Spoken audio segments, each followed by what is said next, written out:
Fields of Nusantara, where legends are born. To the roar of the stadium, hearts are sworn. Bulan Maret 2025 menjadi bulan yang paling dinanti-nantikan fans Indonesia dimanapun berada. Karena pada bulan itu, Indonesia akan melakoni 2 laga yang cukup krusial, yakni melawan Australia dan juga timnas Bahrain. Selain itu, masuknya sejumlah pelatih dan pemain baru dari Eropa, tak sedikit yang merasa penasaran seperti apa permainan timnas Indonesia nantinya. Terutama masuknya Alex Pastoor. Tanpa merendahkan Mas Kluivert, Pastoor dianggap memiliki CV yang lebih mentereng. Target PSSI adalah lolos ke Piala Dunia 2026. Itu selaras dengan Pastoor yang dikenal sebagai spesialis promosi. Ya, Pastoor tercatat pernah membawa 3 klub Belanda yang berbeda untuk lolos promosi ke Eredivisie. Dan masuknya 3 pelatih asal Belanda kemungkinan akan membuat timnas Indonesia makin kental dengan filosofi permainan menyerang ala total football. Dan jika melihat situasi yang ada saat ini cukup wajar kalau Australia dan Bahrain cukup was-was dengan kejutan yang akan diberikan oleh timnas Indonesia. In the echoes of history, our voices blend. To the World Cup, our journey ascends. Red and white, the colors we bleed. For glory, for honor, we will lead. To the world. I see a lot of strength, a lot of stretch in this team to achieve many great things and to work for a country that big as Indonesia with such a quality, such beautiful people. I decided to do this job, and my work method is always positive and work hard. Those are my key ingredients. Seperti itulah yang pernah dikatakan oleh Patrick Kluivert saat resmi diperkenalkan sebagai pelatih baru timnas Indonesia. Di mana Mas Patrick mengatakan kalau dirinya ingin membuat timnas Indonesia bermain menyerang di sisa laga babak round 3 ini. Namun Patrick Kluivert sendiri tentunya akan memantau situasi skuad Indonesia terlebih dahulu. Dan jika belum bisa dioptimalkan, dia akan memaksakan dan akan mulai merubahnya secara bertahap. Dan seperti kita tahu kalau timnas Indonesia sendiri akan menghadapi 2 lawan berat, yakni Australia dan Bahrain di bulan Maret. Sebelum di bulan Juli, 2 laga terakhir akan dimainkan menghadapi Cina dan juga Jepang. Meskipun tantangan besar menanti, terutama laga tandang melawan Australia, perubahan besar di tubuh timnas Indonesia diprediksi bisa memberikan kejutan. Memang ini adalah perubahan yang beresiko tinggi, karena bisa saja berdampak negatif. Tapi di sisi lain kita juga harus jujur katakan bahwa kehadiran Patrick Kluivert sebagai pelatih Belanda didamping Alex Pastoor dan Denny Lansat sebagai asistennya bisa memberikan warna baru di tubuh timnas Indonesia yang membuat kita sulit diprediksi.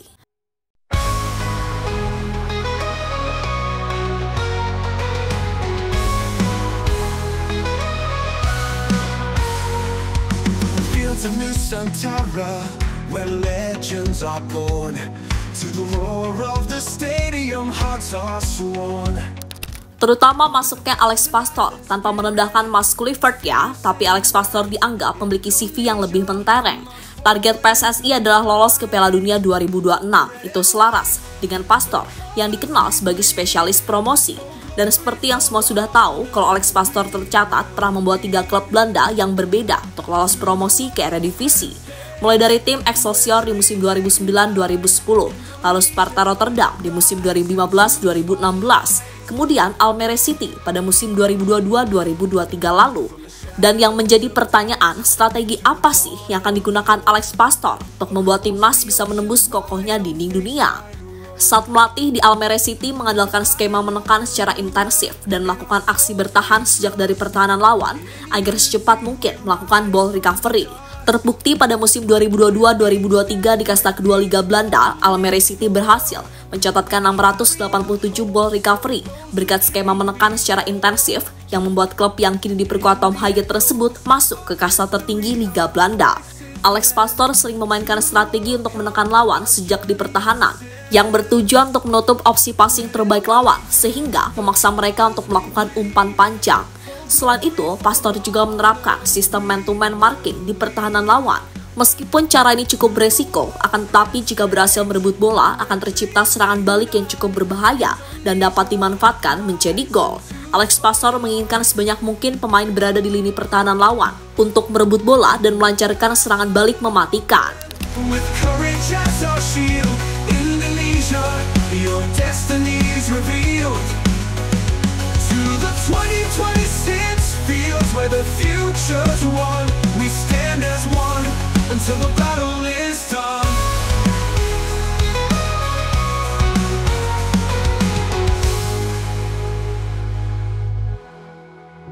With each step, with each goal.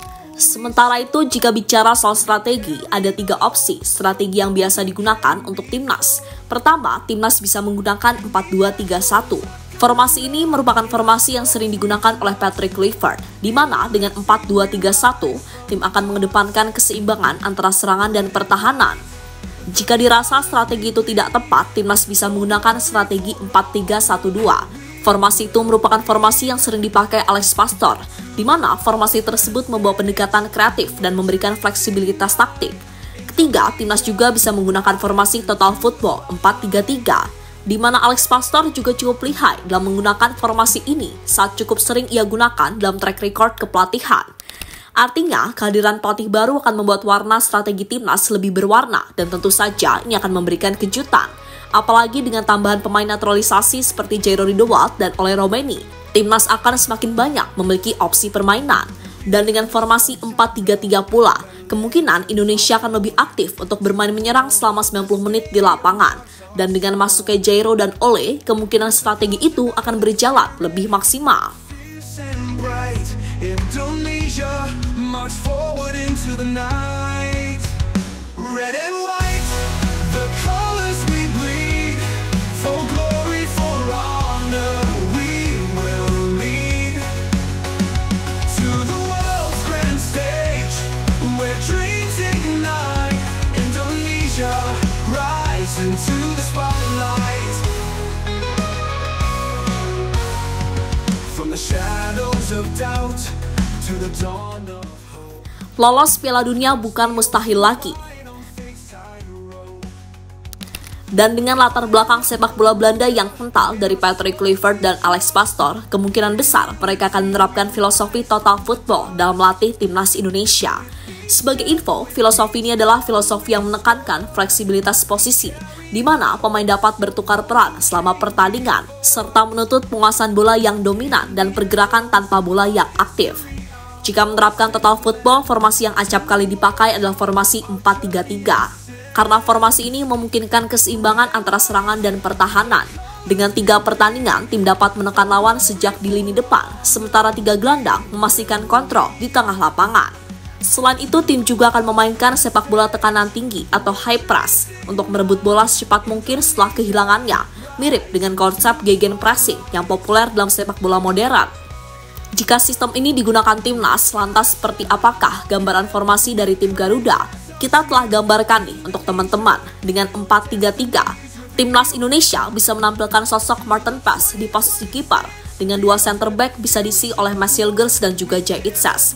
Gimana dengan fullback? Di kiri bisa dipasang Kelvin Verdong dan di kanan Kevin Dix. Untuk 3 gelandang, timnas bisa memakai Tom Haye, Jairo Ridowald, yang kata Pak Erik sudah diproses, dan juga Ivan Yenar. Dengan 3 penyerang bisa diisi oleh Rafael Struijk di kiri, Ragnar di tengah, dan Ole Roumanie dari sayap kanan. Ini sih keren banget menurut Mimin. Dan bukan tidak mungkin jika permainan timnas sudah terjalin rapi, lolos Piala Dunia menjadi bukan mimpi yang mustahil.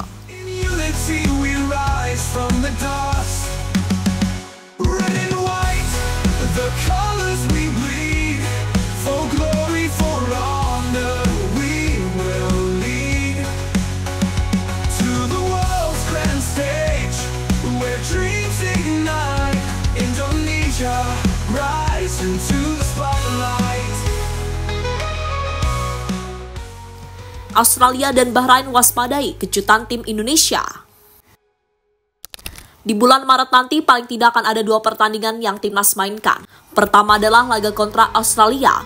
Pertandingan itu akan berlangsung pada 20 Maret 2025 di Stadion Sepak Bola Sydney, New South Wales, Australia. Hasil pertandingan ini akan sangat mempengaruhi posisi kedua tim di klasmen grup C.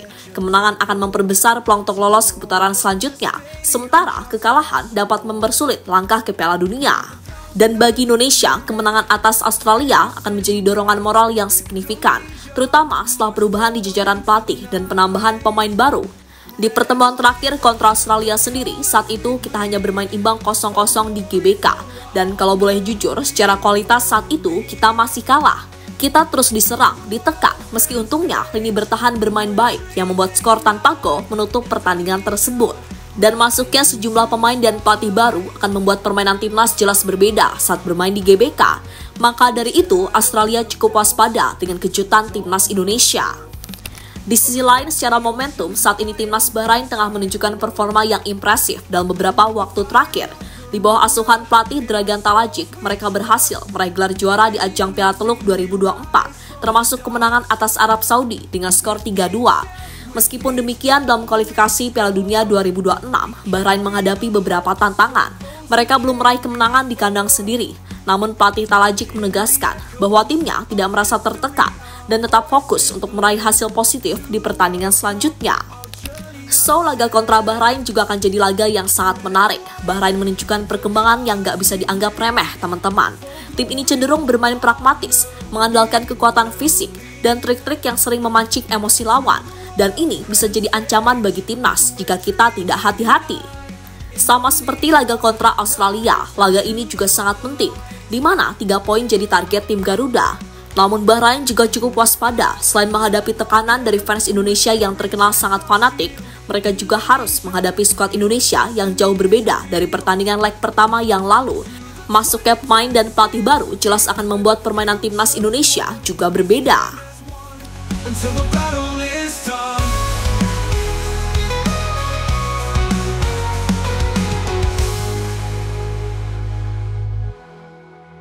With each step, with each goal we score, we carry the hopes of those who came. Dan terlepas dari apapun, moga-moga aja di sisa match babak round 3 ini bisa dimaksimalkan dengan baik oleh jajaran pelatih timnas Indonesia. Karena bagaimanapun, jika melihat peluang yang ada saat ini, kok rasanya eman-eman banget kalau nggak dimaksimalkan dengan sungguh-sungguh. Dan semua berharap Alex Pastor memberikan racikan strategi yang mantap bagi timnas Indonesia.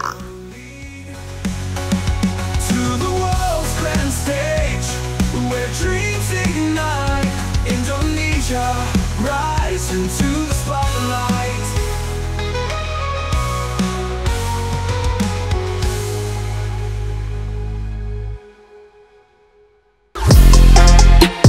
Halo, izin iklan sebentar ya guys. Jadikan ruangmu bernuansa timnas. Temukan beragam poster dinding, sepak bola dan timnas dengan desain menawan, kualitas premium dan harga yang tidak akan menguras kantong. Segera klik link Shopee di deskripsi video ini dan dukung timnas dengan sepenuh hati. Mulai dari dinding rumahmu.